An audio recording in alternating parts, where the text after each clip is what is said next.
할렐루야, 행복하십시오. 성령 충만하십시오.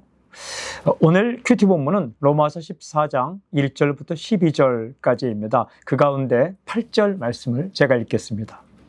우리가 살아도 주를 위하여 살고 죽어도 주를 위하여 죽나니 그러므로 사나 죽으나 우리가 주의 것이로다. 아멘. 방금 읽은 구절을 관찰해 보면 반복되는 말이 나옵니다. 먼저는 살아도, 그 다음 살고, 그 다음 사나. 산다, 살아간다 라는 또 세 번이나 반복되는 다른 단어가 있습니다. 죽어도, 그 다음 죽나니, 그 다음 죽으나. 죽는 것, 사는 것, 죽는 것. 얼마나 중요한 일입니까? 정말 중요한 일입니다.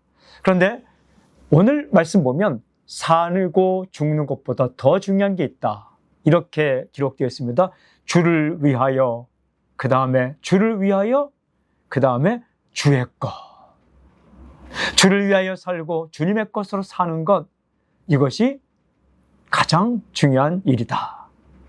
오늘 본문을 통해 주시는 메시지, 나는 사나 죽으나 주의 것이다.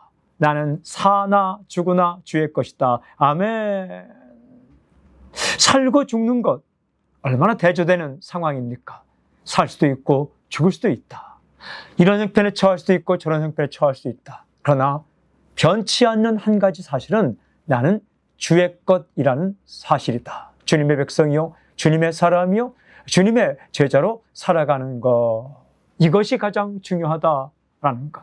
예, 아멘. 오늘 하루 살아갈 때 주님의 사람으로, 주님의 제자로 살아갈 수 있길 바랍니다. 형편은 항상 변합니다. 상황은 변합니다. 조건도 변합니다. 하지만 당신이 주님의 것이라는 것, 주님의 사람이라는 것, 이 한 가지 사실은 변치 않습니다. 어떤 상황이 있든지 주님 말씀을 따라 주님을 사랑하며 살아가는 당신이 될 수 있길 바랍니다. 아멘. 오늘 적용 기도, 살든지 죽든지 주님의 것으로, 주님의 소유로 살게 해 주십시오. 아멘.